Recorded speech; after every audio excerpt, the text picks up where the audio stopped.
But if you have to find 2 key learnings out of this Combient Pure project, where you have collaborated with different suppliers in the value chain.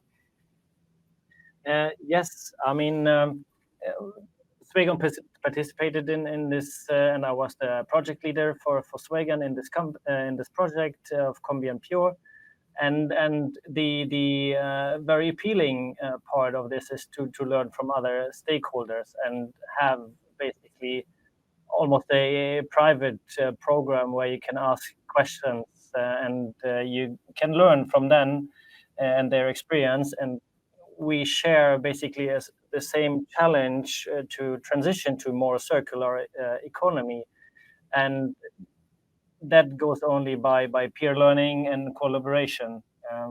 Yeah, I will go into this in a little bit more. So, any comments from you, Louna, about this? What would be the 2 key findings from all of your good findings? What's the most important?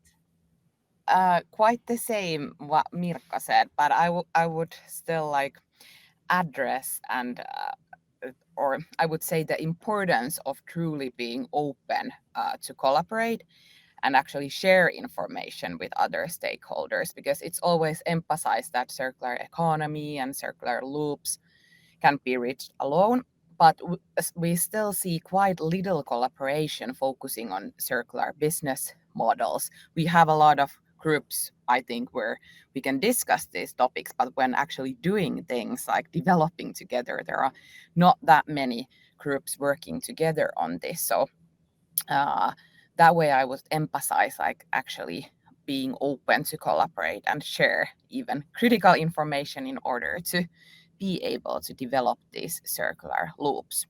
And then maybe second learning, even though the transformation to circular economy is quite slow and difficult as well, and we tend to recognize the challenges around this topic, but I still want to emphasize that it is already possible today. And I think Swegon is a very great example on this, and Mirko will share more about this a bit later, but want to emphasize that it's already possible today. So then the magic question to you, Mikael, will there be any linear business models left in 15 years?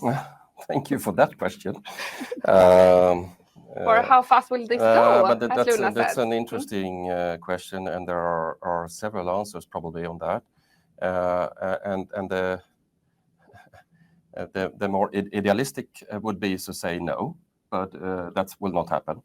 It will for sure be a combination of linear and circular business models.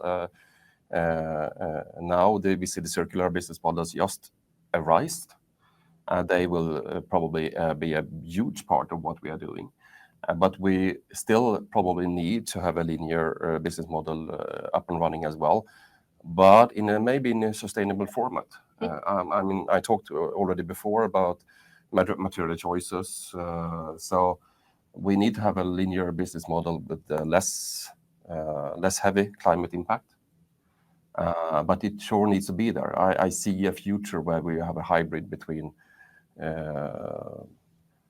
different components, building houses and facilities, where you can reuse some part and you need to have other alternatives for others.